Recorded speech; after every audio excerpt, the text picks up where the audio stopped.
નમસ્કાર વિદ્યાર્થી મિત્રો, વાયુનો ગતિવાદના લેક્ચર નંબર 4 માં તમારું સ્વાગત છે. આગળના વિડિયોમાં આપણે ઝડપના અલગ અલગ ફ્લેવર જોયા હતા. શું શું હતું એમાં? તો કે V R M S, પછી V એવરેજ અને V મોસ્ટ પ્રોબેબલ, મહત્તમ સંભવિત. રૂટ મીન સ્ક્વેર, એવરેજ અને મહત્તમ સંભવિત એવરેજ અથવા સરેરાશ. એના સૂત્રમાં શું હતું? જો હું R ના રૂપમાં સૂત્ર લખું તો 3RT એના છેદમાં m આવશે. અહીંયા m નું મીનિંગ કહેવામાં મેં થોડી ભૂલ કરી હતી ગયા લેક્ચરમાં, એ હમણાં હું રિપીટ કરી દઉં, ઓકે, સુધારો કરીને. અને જો તમે k ના રૂપમાં લખો તો 3k t એના છેદમાં m. જો તમે દબાણના રૂપમાં લખો તો √3p એના છેદમાં ઘનતા.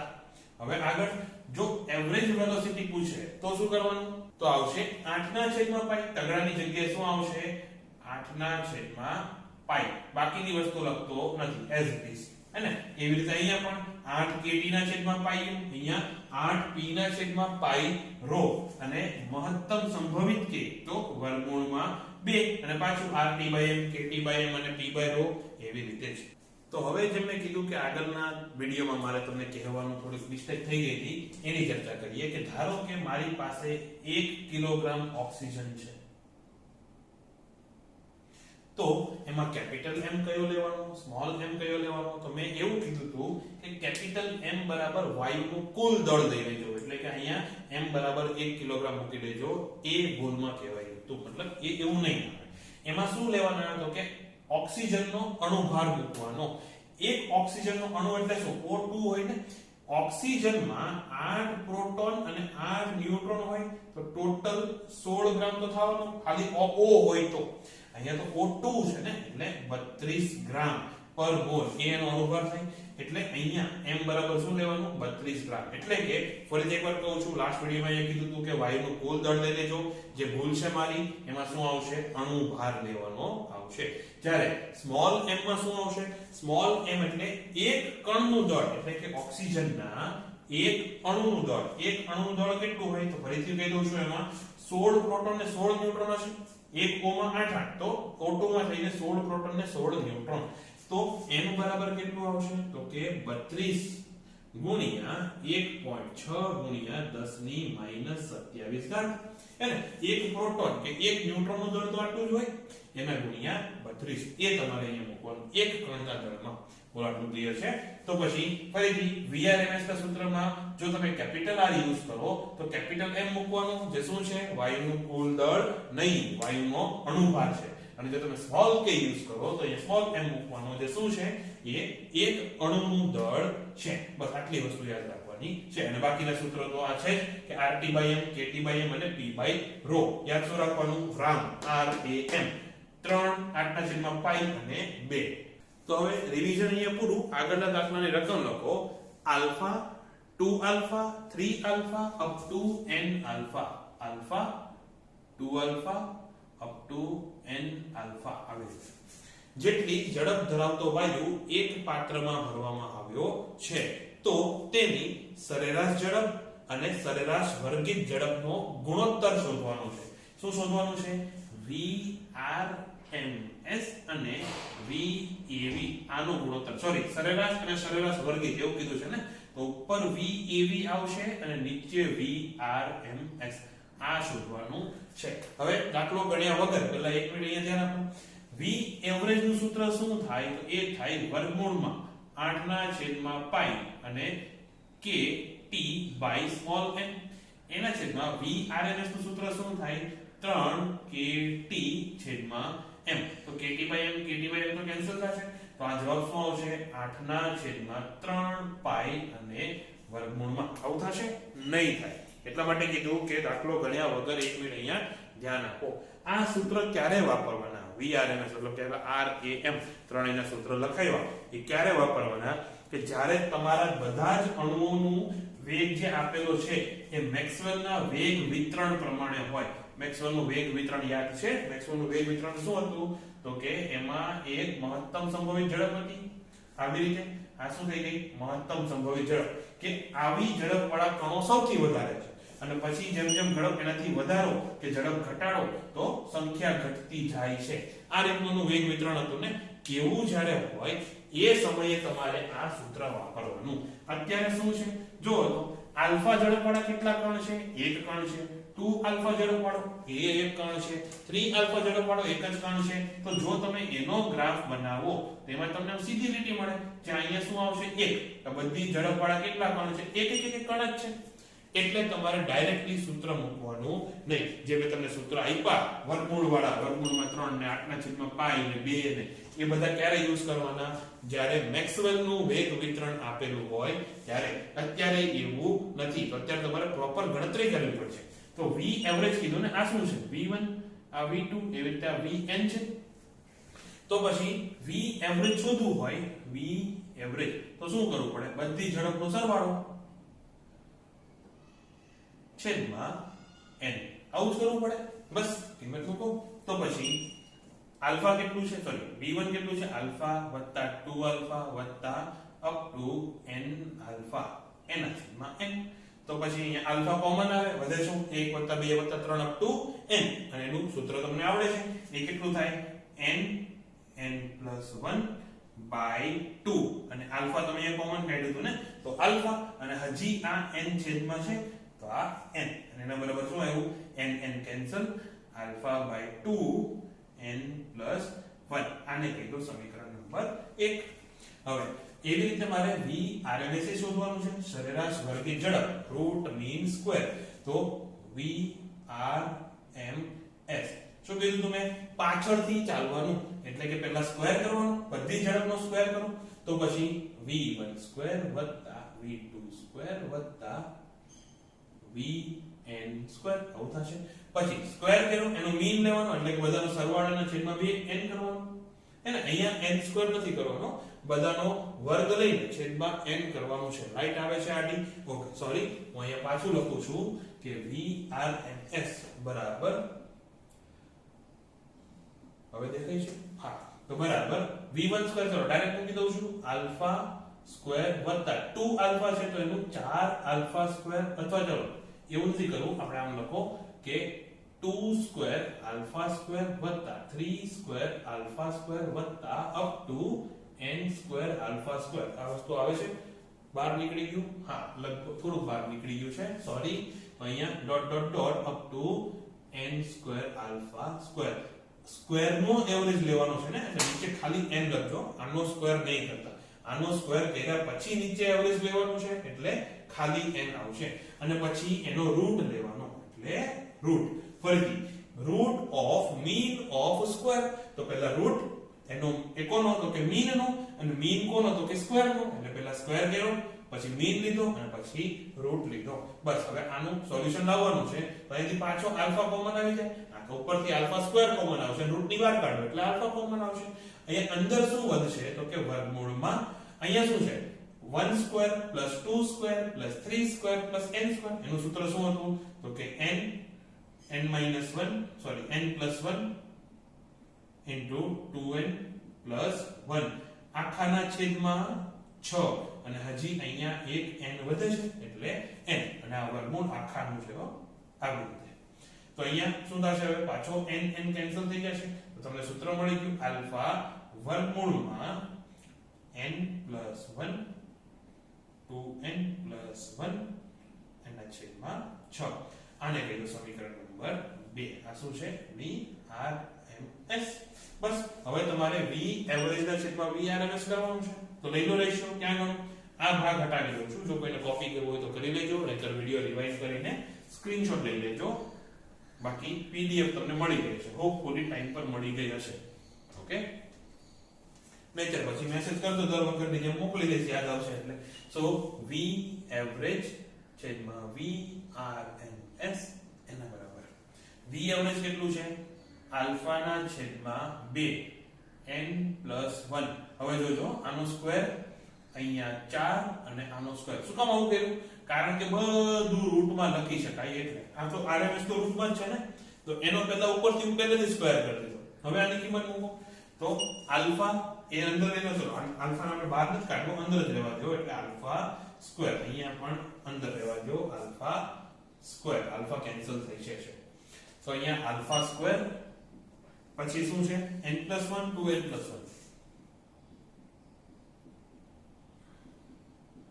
એના છેદમાં 6 તો α² કેન્સલ n+1 કેન્સલ ઉપર એક n+1 વધશે છેદનો છેદ અંશમાં જશે અંશનો છેદ છેદમાં જશે તો 6 ના છેદમાં 4 ઉપર શું વધ્યું n+1 નીચે શું વધ્યું 2n+1 અને એનું રૂટ એટલે આ કેટલું થઈ જશે 3/2 થઈ જશે ચલો લખતો નથી સમજી જાજો તો આ કેટલું થઈ જશે 3n+1 છેદમાં 2n+1 ના દાખલો અહીંયા પૂરો ખરેખર MCQ હતા ઘણા બધા ઓપ્શન આપેલા હતા ઘણા બધા શું ચાર ઓપ્શન આપેલા હતા પણ એમાંથી આ એક ઓપ્શન હતો ઓકે હવે આગળનો દાખલો છે નિરપેક્ષ તાપમાન T નોટે એક પાત્રમાં n જેટલા અણુઓ રહેલા છે પાત્રમાંની કુલ ગતિ ઊર્જા અચલ રહે તેમ અણુની સંખ્યા બમણી કરવામાં આવે છે તો નવું નિરપેક્ષ તાપમાન અને નવું દબાણ શોધવાનું છે જે પ્રારંભિક દબાણ આપેલું છે P0 જો અણુ આપણે એડ કરવાના છે એટલે કે અણુની સંખ્યા બદલાશે જો અણુની સંખ્યા બદલે એટલે શું થાય તો કે એના મોલ્સ પણ બદલાય કેટલું કરવાનું છે અણુઓની સંખ્યા બમણી કરવાની છે એટલે મોલ પણ બમણા થશે હે ને એનું દળ હશે એ પણ બમણું થશે તો તાપમાન ઉપર શું અસર પડશે અચ્છા આ ડબલ કેવી રીતે કરવાનું છે તો કે કુલ ગતિ ઊર્જા અચલ રહેવી જોઈએ વાયુની કુલ ગતિ ઊર્જાની વાત છે હે ને ધારો કે આપણી પાસે 10 અણુ હતા એમાં એક એક અણુની ગતિ ઊર્જા ધારો કે 1 જૂલ હતી તો કુલ ગતિ ઊર્જા કેટલી 10 જૂલ થઈ ગઈ તો તમે 20 અણુ કર્યા પછી એ ગતિ ઊર્જા કેટલી રહેવી જોઈએ 10 જૂલ જ રહેવી જોઈએ સમજાય છે 20 અણુ કર્યા પછી એ ગતિ ઊર્જા 10 જૂલ રહેવી જોઈએ એટલે કે એક એક અણુની ગતિ ઊર્જા અડધી થઈ જશે દરેક અણુની ગતિ ઊર્જા કેટલી થઈ જશે અડધી તો તાપમાન તો બદલાવાનું છે જો એમ કે તમે અણુ એવી રીતે એડ કર્યા છે કે એક અણુની ગતિ ઊર્જા બદલાતી નથી અને સિંગલ અણુની ગતિ ઊર્જા છે એ નથી બદલાતી તો જો તમે અણુ ડબલ કરો તો ગતિ ઊર્જા ડબલ થઈ જવાની ટોટલ તો ત્યારે તાપમાન અચલ રહેશે કારણ કે કુલ એક અણુની ગતિ ઊર્જા બદલાતી નથી અહીંયા તો એક અણુની ગતિ ઊર્જા બદલાય છે તો કયું સૂત્ર વાપરશો જો પહેલા તો લોજિકલી તમને સમજાવું કે તમને ખબર છે કે તાપમાન એ v² ના સમપ્રમાણમાં છે અને v² એ ગતિ ઊર્જાના સમપ્રમાણમાં છે હે ને આ કુલ ગતિ ઊર્જાની વાત નથી કરતો એક કણની ગતિ ઊર્જાની વાત કરું છું કે ફરીથી તાપમાન એ એક કણની ગતિ ઊર્જાના સમપ્રમાણમાં છે એક કણની ગતિ ઊર્જા કેવી થાય અડધી થાય તો કુલ ગતિ ઊર્જા અચલ રાખીને અણુ ડબલ કરી નાખો એક કણની ગતિ ઊર્જા અડધી થાય તો તાપમાન અડધું થશે આ લોજિકલ આવી રીતે સોલ્વ કરાય જો લખવું જ હોય કારણ કે આવી રીતે તમે નોટ્સમાં તો લખશો ને તો લખવા માટે તમે શું કરશો તો વાયુની કુલ ગતિ ઊર્જાનું સૂત્ર શું છે તો કુલ ગતિ ઊર્જા બરાબર n ગુણ્યા 3/2 kT આવું કંઈક લખો છો કે હે ને અહીંયા તમારે E કેવો રાખવાનો છે અચળ રાખવાનો છે બદલાય શું n અને t ને કે તો ઓલરેડી અચળ છે તો તમે આવું કહી શકો કે t સમપ્રમાણમાં છે 1/n હે ને બાકી બધું અચળ છે તો t સમપ્રમાણમાં 1/n તો બસ હવે તમને ખબર છે n ડબલ કરો તો t અડધું થઈ જશે તો t1/t2 બરાબર n2/n1 એટલે કે t2 બરાબર n2/n1 કેટલું 2 છે એટલે આ કેટલું થઈ જશે t1/2 બસ આ તમારો જવાબ આવ્યો અહીંયા તાપમાન પ્રારંભિક તાપમાન t0 આપ્યું છે તો t0/2 આ થઈ ગયું તાપમાન હવે કીધું છે કે દબાણનું શું થશે તો હવે તો તમે સીધું PV બરાબર nRT આવું સૂત્ર વાપરી શકો હે ને દબાણનું ચેક કરવું છે n બદલાશે હા કણની સંખ્યા ડબલ કરો તો મોલે ડબલ થઈ જવાના છે તો તમે આવું કહી શકો કે P proportional to NT બાકી બધું અચળ જો પાત્રનું કદ તમે બદલતા નથી એટલે P2/P1 બરાબર n2/n1 ગુણ્યા T2/T1 હવે તો આ ડબલ છે હે ને n2 n1 કરતા ડબલ છે જ્યારે અહીંયા જો T1 એ T2 કરતા ડબલ છે અહીંયા જોયું કે T1/T2 શું થતું હતું 1/2 થતું હતું એટલે 1/2 તો બસ આન્સર આવશે 1 એટલે કે P2 બરાબર P1 થઈ જશે કે દબાણમાં કોઈ જાતનો ફેરફાર આવશે નહીં ફક્ત તાપમાન અડધું થશે પણ દબાણ અચળ રહેશે નેક્સ્ટ રકમ લખો ઓરડાના તાપમાને રહેલા વાયુના અણુઓની સરેરાશ વર્ગીય ઝડપ આપેલી છે VRMS બરાબર કેટલું છે 1920 મીટર પ્રતિ સેકન્ડ VRMS આપેલી છે તો તે કયો વાયુ હશે એ તમારે કહેવાનું છે તો વાયુ ઓળખવાનો છે તાપમાન આપેલું છે કયું ઓરડાનું તાપમાન એટલે લગભગ આપણે 300 ડિગ્રી 300 કેલ્વિન લઈ લઈએ છીએ તો v નું ડાયરેક્ટ સ્ક્વેર કરું છું rms નહીં લખું તમે rms સમજી જાજો તો v સ્ક્વેર બરાબર કેટલા થાય તો કે 3rt એના છેદમાં m થાય તમે અહીંયા 3 kt સ્મોલ m લઈને પણ ચાલી શકો તમને જે મજા આવે ઓકે તો t આપેલું છે m કેટલું આવશે તો કે m બરાબર થશે 3 ગુણ્યા r ની કિંમત મૂકી દો ડાયરેક્ટલી 8.314 ગુણ્યા t કેટલો છે 300 એના છેદમાં 1920 નો વર્ગ એનો જવાબ તમે જો ગણશો હું ડાયરેક્ટ લખું છું એ આવશે આટલો 0.00202 આટલો આવશે મારે ગોખાઈ ગયેલો છે તમે ગણીને ચેક કરી લેજો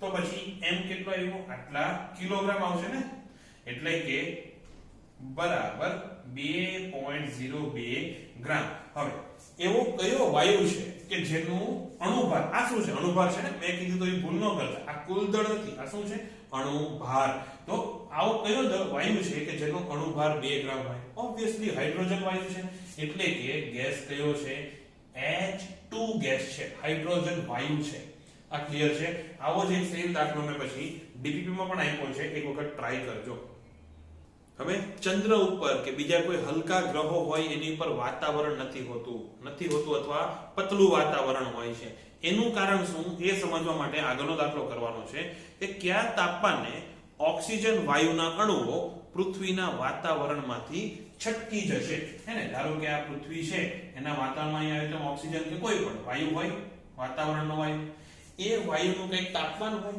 તાપમાનને કારણે એની ગતિ ઉર્જા હોય અને ગતિ ઉર્જા એટલે કે એનો કોઈ વેગ હશે અને આપણને ખબર છે પૃથ્વી ઉપર જો કોઈ વસ્તુનો વેગ 11.2 કિલોમીટર પ્રતિ સેકન્ડ થી વધી જાય પૃથ્વી ઉપર જો કોઈ વસ્તુનો વેગ આનાથી વધી જાય તો પછી એ પાછો આવશે નહીં આ શું છે એ પૃથ્વીની નિષ્ક્રમણ ઝડપ છે એટલા માટે મેં કીધું કે ચંદ્ર કે કોઈ હલકા ગ્રહ હોય તો ગ્રહનું દળ જેમ ઓછું નિષ્ક્રમણ ઝડપ એટલી ઓછી હશે તો પછી નિષ્ક્રમણ ઝડપ કરતા વધારે ઝડપ મેળવવાની શક્યતા ખૂબ વધી જશે એટલે એ વાયુ શું થશે ગ્રહના જે ગુરુત્વાકર્ષણ છે એમાંથી છટકી જશે એટલે અમુક હલકા ગ્રહો કે ચંદ્ર ઉપર ક્યાંય ગુરુત્વાકર્ષણ તો હોય છે વાતાવરણ હોતું નથી અત્યારે હવે આપણે જોવાનું છે કે પૃથ્વીનું તાપમાન કેટલું થાય તો પૃથ્વી પણ વાતાવરણ વગરની થઈ જાય તો એ જોવા માટે અહીંયા જો બીજી વસ્તુ આપેલી છે ઓક્સિજનના અણુનું દળ કીધું એટલે શું સ્મોલ m આપ્યું છે 2.76 ગુણ્યા 10 ની કેટલી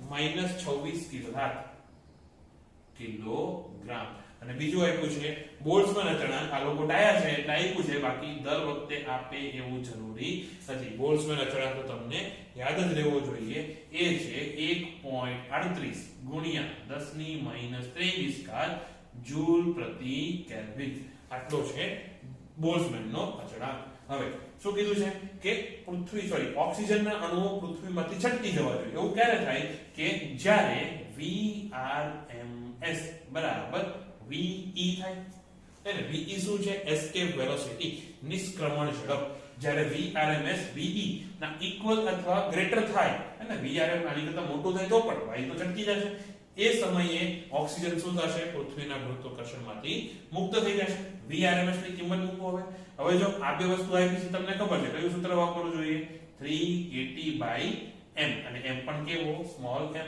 એના બરાબર આ કેટલું છે 11.2 તો t કેટલું આવશે તો t બરાબર 11.2 અને હા ગુણ્યા 10 ની 3 ઘાત આ કિલોમીટર પ્રતિ સેકન્ડ હોય ને મીટર પ્રતિ સેકન્ડમાં ફેરવવાનું 11.2 ગુણ્યા 10 ની -3 એના ગુણ્યા m કેટલો છે 2.76 અચ્છા આનો વર્ગ હા 2.76 ગુણ્યા 10 ની -26 ઘાત એના છેદમાં k 3 ગુણ્યા 1.38 ગુણ્યા 10 ની -23 ઘાત બસ આનું ગણતરી કરવાની છે આ પણ હું તમારી ઉપર છોડું છું આનો તો દાખલો મને ગોખાયેલો પણ નથી મારે જોવો પડશે આન્સર હા એ છે 8.36 ગુણ્યા 10 ની 4 ઘાત કેલ્વિન t બરાબર 8.36 ગુણ્યા 10 ની કેટલી હતી 4 ઘાત કેલ્વિન જો પૃથ્વીનું તાપમાન આટલું થાય તો પછી ગેસ જે છે એ વાતાવરણમાંથી છટકી જશે અને પૃથ્વી પણ વાતાવરણ વગરની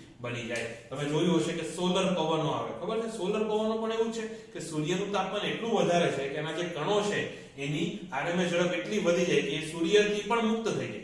સૂર્યના પણ નિષ્ક્રમણ ઝડપ એની 11.2 ની હોય, એની કંઈક વધારે હશે, પણ સૂર્યની જે નિષ્ક્રમણ ઝડપ છે એની કરતા પણ સૂર્યના જે વાતાવરણના અણુઓ છે એનો વેગ વધી જાય, એના કારણે સોલર પવનો બને. આગળનો સવાલ છે, એક વાયુના અણુની 300 કેલ્વિન તાપમાને અને 10⁵ પાસ્કલ દબાણે આરએમએસ ઝડપ આપેલી છે. કેટલી? 200 મીટર પ્રતિ સેકન્ડ. જો તાપમાન 400 કેલ્વિન અને દબાણ 50 × 10⁵ કરવામાં આવે તો આરએમએસ ઝડપ કેટલી થશે? એ બે વસ્તુ આપેલી છે, એક તો દબાણ અને બીજું તાપમાન. P1 બરાબર કેટલું હતું? એ હતું 10⁵ પાસ્કલ અને P2 બરાબર છે 2 ગુણ્યા કે 3 ગુણ્યા 50 ગુણ્યા 10⁵ પાસ્કલ. T1 આપેલો છે 300 કેલ્વિન અને T2 આપેલો છે 400 કેલ્વિન. આટલી વસ્તુ આપેલી છે. હવે તમને બીજી એક વસ્તુ કીધી છે કે V1, અહીંયા લખો, V1 કેટલું છે? 200 મીટર પ્રતિ સેકન્ડ. તો આ તમારે V2 એટલે કે આરએમએસ ઝડપ પાછી શોધવાની છે. પહેલા તો જુઓ તો V માટે તમે કયા સૂત્રનો ઉપયોગ કરશો? P વાળું સૂત્ર કે T વાળું સૂત્ર? જો હું તમને પહેલા લખાવું છું, એટલે લખતા નહીં, તમે જોઈ લો કે V ના બે સૂત્ર હતા. એક proportional to √T હતો અને બીજો proportional to √P હતો. અથવા હજી સારી રીતે કેવું હોય તો V બરાબર હતું વર્ગમૂળમાં 3T R 3RT by capital M અને અહીંયા 3P બાય rho હતું. હવે જો તાપમાન અહીંયા તમે ડબલ કરો, સોરી 300 નું 400 કર્યું, પણ દબાણ ઘટાડ્યું, તો કયા સૂત્રને ફોલો કરવું? તો આ સૂત્ર દર વખતે લાગુ પડશે નહીં. અત્યારે આટલું યાદ રાખો, આ સૂત્ર દર વખતે લાગુ નહીં પડે. હજી આની પછી દાખલો કરાવીશ ત્યારે તમને ડિટેલમાં સમજાવીશ કે આ સૂત્ર શું કામ નહીં લગાવવાનું. અત્યારે તમને ખબર છે કયું સૂત્ર મારવાનું, આ સૂત્ર લગાવવાનું. તો પછી એક મિનિટ, તો અત્યારે આપણે આ V proportional to √T વાળું સૂત્ર લગાવવાનું છે અને દાખલો ગણવાનો છે. શું કામ એવું કરવાનું, શું કામ P ને નહીં લેવાનું એ પછી સમજાવું. તો V2 ના છેદમાં V1 બરાબર વર્ગમૂળમાં T2 ના છેદમાં T2. તો V2 બરાબર થશે વર્ગમૂળમાં 3 ના છેદમાં 4. એવું થશે ને કે 4 ના છેદમાં 3? ના ભાઈ, કેટલું થશે? 4 ના છેદમાં 3. બરોબર. એક મિનિટ, અહીંયા શું થયું? અહીંયા T1 આવશે ને, તો 4 ના છેદમાં 3, સોરી 4 ના છેદમાં 3 ગુણ્યા 200. બસ આવું આવશે. પછી જે કંઈ પણ બનતું હોય એ ગણતરી કરી લેજો. અને આ દાખલો ખરેખર મારે ડીપીપી માં આપવાનો હતો, પણ એ જ સમયે આપણે એક ભાઈએ મને મોકલ્યો WhatsApp માં, તો પછી આ દાખલો મેં આમાં સમાવી લીધો. પણ આશા રાખું કે જેને મોકલ્યો તો એનો ડાઉટ હવે અહીંયા ક્લિયર થઈ ગયો હશે. એનો ડાઉટ એ જ હશે કે દબાણ ક્યારે વાપરવાનું અને તાપમાન ક્યારે વાપરવાનું, એ આગળ દાખલો લઈએ ત્યારે ચર્ચા કરીએ. હવે આગળના દાખલામાં એક કોષ્ટક આપેલું છે, એમાં એક છે આપણી પાસે વેગ, એ છે મીટર પ્રતિ સેકન્ડમાં. બીજામાં છે અણુની સંખ્યા. વેગમાં 1 2 3 4 5 આવા લેવાના છે અને સંખ્યા છે 3 5 10 7 4. 3 5 10 7 4 આવું છે ને? હા, આવું છે. તો આવી રીતે તમને વિતરણ આપેલું છે. જો અહીંયા મેક્સવેલ નું વિતરણ નથી લાગુ પડતું, અહીંયા તમારે અલગથી બધી ગણતરી કરવી પડશે. તો આમાં તમને એવું કીધું છે કે આપેલી માહિતી માટે V એવરેજ, V RMS અને V MP બધું શોધવાનું છે. તો પહેલા તો V MP મળી જાય કે નહીં? V MP શું એટલે મહત્તમ શક્ય ઝડપ. આ પાંચમાંથી કઈ ઝડપ એવી છે જે સૌથી વધારે શક્ય છે? જુઓ તો સૌથી વધારે સંખ્યા કોની છે? 3. તો મહત્તમ શક્ય ઝડપ તો કોણ થશે? 3 મીટર પ્રતિ સેકન્ડ. બસ આટલું જ આવશે. મહત્તમ શક્ય ઝડપની ગણતરી નો આવે, આમાંથી તમારે જોઈ લેવાનું કે કોની કયા કણોની સંખ્યા સૌથી વધારે છે. તો કે 3 મીટર પ્રતિ સેકન્ડ વેગ વાળા કણોની સંખ્યા સૌથી વધારે છે. પછી V એવરેજ. V એવરેજમાં બધા જ કણોની વેગનો સરવાળો કરવાનો અને પછી એની એવરેજ લેવાની. તો જો 1 મીટર પ્રતિ સેકન્ડ વાળા કેટલા કણ છે? 3. તો 1 + 1 + 1 એટલે કે અહીંયા શું થશે? 3 × 1. પછી 2 મીટર પ્રતિ સેકન્ડ વાળા કેટલા છે? 5. તો 2 + 2 + 2 + 2 + 2 એટલે કેટલા થશે? 2 × 5. આવું કરવું પડશે. એવી રીતે અહીંયા 30 થશે અથવા 3 × 10 વત્તા 4 ગુણ્યા 7 વત્તા 5 ગુણ્યા 4 આવી રીતે કરવું પડશે. આ સમજાયું? આ શું થઈ ગયું તો કે તમામ કણોની જે ઝડપ છે એનો સરવાળો એના ભાગ્યા કણોની કુલ સંખ્યા, તો ડિવાઇડેડ બાય આ કેટલું થાય 3 ને 5 8 ને 10 18 ને 7 25 ને 4 29, તો ડિવાઇડેડ બાય 29 આવું કંઈક થશે. હવે આની ગણતરી કેટલી થાય મને નથી ખબર, એનો જવાબ હું ડાયરેક્ટલી મૂકું છું. અચ્છા અહીં મારે 36 કેમ બતાવે છે? એક મિનિટ. 3 ને 5 8 8 ને 10 18 18 ને 7 25 25 ને 7 કેટલા થાય? 25 ને 7 સોરી 25 ને 4 કરવાના ને, તો 25 ને 4 કેટલા થાય? 29, તો 29 આવશે. અને જવાબ અહીંયા કેટલો આવશે મને ખબર નથી, મારી નોટ્સમાં મેં ગણતરીમાં ભૂલ કરેલી છે, પણ બસ આવી રીતે દાખલો ગણાશે. એ તમને સમજાઈ ગયું? દાખલો ગણતા આવડશે એવી હું આશા રાખું. ઓકે, પછી એવી રીતે તમારે VRMS શોધવાનું છે. જો ફરીથી કહું છું, આનો જવાબ હું લખતો નથી, તમે કામ કરો, જેને જવાબ આવે એ તમે રોલ નંબર સાથે આન્સર લખી નાખો, એટલે એમાં તમારી હાજરી પૂરાઈ જાય અને મને દાખલો ગણ્યા વગર જવાબ આવી જાય. ઓકે, જો કે હું દાખલો ગણી નાખીશ તમને નોટ્સ સેન્ડ કરતા પહેલા, પણ આ તો કોમેન્ટ કરજો, ખબર તો પડે કેટલા લોકો અહીંયા સુધી વિડિયો જોયો. ઓકે, પછી VRMS એમાં શું કરવાનું તો કે વેગનો વર્ગ કરીને સરવાળો કરવાનો. તો જો 3 અણુ છે જેના વેગ 1 છે, તો 1 નો વર્ગ વત્તા 1 નો વર્ગ વત્તા 1 નો વર્ગ એટલે 3 વખત 1 નો વર્ગ, પછી 5 વખત 2 નો વર્ગ, પછી 10 વખત 3 નો વર્ગ, પછી 7 વખત 4 નો વર્ગ, અને પછી 4 વખત 5 નો વર્ગ. એના છેદમાં કણોની કુલ સંખ્યા, તો એ પાછી 29 આવશે, અને પછી એનું છેલ્લે વર્ગમૂળ લેવાનું. બસ આટલું થઈ ગયા પછી તમારે જે કાંઈ પણ જવાબ આવે એ તમારી RMS ઝડપ. આવી રીતે દાખલો ગણવાનો થશે. ઓકે, આગળનો દાખલો લખો, એકદમ નાનો છે. આદર્શ વાયુ માટે નીચેનામાંથી કયો સરેરાશ વેગ કીધું છે, યાદ રાખજો, કયો સરેરાશ વેગ શૂન્ય ન હોઈ શકે. ઓપ્શનમાં આવું છે વેગ v, જો આવું કરે ને square bracket sorry angle bracket એને કહેવાય એવરેજ, કે એનો સરેરાશ લેવાનો હોય. પછી વર્ગમૂળમાં v નો વર્ગ, વર્ગમૂળની સોરી સ્ક્વેર બ્રેકેટમાં અગેન v નો વર્ગ, v નો ઘન અને v ની 5 ઘાત. બોલો, પહેલા અંદાજો લગાવો, કોમેન્ટ કરો, બોલ વિડિયો પોઝ કરીને પછી હું આન્સર આપો કે નીચેનામાંથી કયો વેગ ક્યારેય શૂન્ય હોઈ શકે નહીં. અચ્છા, અહીંયા ઓપ્શન અલગ છે, મેં મારી રીતે ઓપ્શન બનાવી નથી નાખ્યા. એક ઓપ્શન જ અલગ છે, તો કે આન્સર એ જ આવશે કે RMS વેગ. આ તો શું થઈ ગયું? RMS જ થઈ ગયો કે નહીં? ઓકે, અચ્છા આનો રૂટ લઈ લો તો RMS, તો નહીતર RMS નહીં. ચલો એ છોડો, RMS છે કે નહીં, પણ આ વેગ ક્યારેય શૂન્ય હોય નહીં. એનું કારણ શું? અચ્છા, આ ત્રણેયમાં સમાનતા શું છે દેખાય છે તમને? 1 2 અને 3 માં સમાનતા શું છે તો કે બધાની ઘાત એકી છે, જ્યારે આની ઘાત બેકી છે. એટલે એટલી તો તમને કદાચ આઈડિયા આવી ગયો હશે કે બેકી ઘાત વાળાની જો તમે એવરેજ લો તો એ 0 થાય નહીં. ચલો એકદમ ઈઝી કેસ લઈ લઈએ. ધારો કે બે જ કણ છે આપણી પાસે, આ કણ આમ જાય છે 5 ની વેલોસિટી થી, અને બીજો કણ છે આમ જાય છે એ પણ 5 ની વેલોસિટી થી. વેલોસિટી કહું છું, વેગ કહું છું, ઝડપની વાત નથી થતી. હે ને? આ સવાલમાં પણ તમને વેગ જ પૂછ્યો છે, તો આનો કુલ વેગ કેટલો? 0.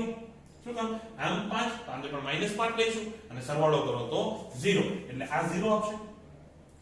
હે ને? એ રીતે ઘન કરો તો 5 નો ઘન 125, -5 નો ઘન -125 થશે. પાછો સરવાળો કરો 0 થવાનો છે, એટલે આ પણ 0. એવી રીતે અહીંયા એકી ઘાત હશે તો એની એકી ઘાત લીધા પછી માઈનસ તો એમનો જ રહે ને, એટલા માટે આ પણ 0 થશે. જ્યારે આની વાત કરો, આ થશે 25 અને આ થઈ જશે એ પણ 25, એટલે બંનેનો સરવાળો કરશો તો 25 જવાબ આવશે, અને આ ક્યારેય 0 થશે નહીં. આગળનો દાખલો લખો. કયા તાપમાને હિલિયમ અણુની RMS ઝડપ એ NTPA હાઇડ્રોજનના મહત્તમ સંભવિત ઝડપ જેટલી થશે? હિલિયમની લેવાની છે RMS, એને તમે કહી દો V1. ઓકે, યાદ રાખજો આ RMS છે, આટલું બધું RMS લખવું ન પડે એટલે હું ખાલી 1 લખું છું. જ્યારે હાઇડ્રોજનમાં તમારે લેવાની છે V2, sorry that is most probable અથવા મહત્તમ સંભવિત ઝડપ. તો પહેલા તો V1 નું સૂત્ર શું થશે? V1 નું સૂત્ર થશે 8 સોરી RMS લેવાની છે ને, તો 3RT. T કોનું? તો કે હિલિયમનું. આપણે તાપમાન ખબર નથી, ખબર છે પણ મૂલ્ય આપણે પછી મૂકશું.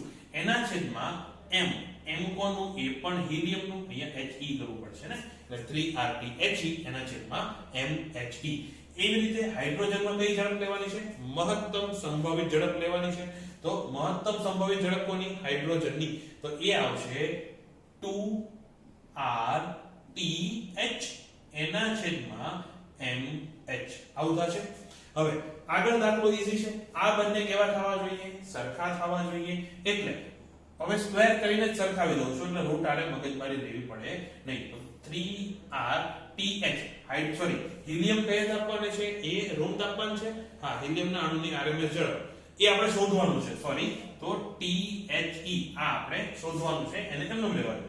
એના છેદમાં હિલિયમનો અણુભાર કેટલો? તો કે 4 ગ્રામ પ્રતિ સેકન્ડ. 2 ઇલેક્ટ્રોન 2 પ્રોટોન અને 2 ન્યુટ્રોન હોય ને, એના બરાબર. આનો વર્ગ કર્યા પછી 2R. હાઇડ્રોજન ક્યારે લેવાનું છે? NTPA normal temperature and pressure. Normal temperature આપણે કેટલું લઈએ? 293 કેલ્વિન લેવાનું. એના છેદમાં MH હાઇડ્રોજનનો અણુભાર પાછો કેટલો? 2. આ R કેન્સલ. THE એના બરાબર થશે 2 ગુણ્યા 293. આ બગડો કેન્સલ થાય. ચલો પૂછી નાખો. દર વખતે કોણ મગજમારી કરે? બગડો અહીંયા કેન્સલ. તો વધુ 293 ગુણ્યા અહીંથી ચોગડો આવશે, પછી નીચે તગડો આવશે. પૂરું? કઈ વધ્યું નહીં, થઈ ગયું. તો બસ આ તાપમાને હિલિયમ વાયુની RMS ઝડપ એ હાઇડ્રોજનની મહત્તમ સંભવિત ઝડપ જેટલી થશે. અને આ દાખલો અહીંયા પૂરો થાય છે. આની પછીનો જે દાખલો છે એ હવે હું DPP માં નાખી દઉં છું. જે મેં તમને કીધું હતું કે આગળનો દાખલો ગણીએ ત્યારે હું તમને સમજાવીશ કે દબાણ કેમ નહીં લેવાનું. એની અત્યારે હું ખાલી ચર્ચા કરી દઉં છું. તો સૂત્ર શું છે? ફરીથી કોઈ પણ ઝડપ લઈ લો. ધારો કે VRMS લઈ લો. ચલો VRMS એના બરાબર વર્ગમૂળમાં 3p ના છેદમાં ρ અને VRMS બરાબર ખાલી ડાયરેક્ટ લખો બરાબર વર્ગમૂળમાં 3RT ના છેદમાં m. આવું છે ને? હવે બને ત્યાં સુધી t વાળું સૂત્ર લેવાનું. શું કામ? કારણ કે t સિવાય બાકી બધું તો અચળ છે. હે ને? જો t બદલાતો હોય તો t સિવાય બાકી બધું તો અચળ છે. તો VRMS directly proportional two t થશે. અહીંયા જોવાનું દબાણ બદલાય એ સમયે કદ બદલાય છે. જો કદ બદલાતું હોય તો રોય બદલાય કે નહીં? હે ને? ધારો કે હું દબાણ ડબલ કરી દઉં અને કદ અડધું કરી દઉં તો શું થશે?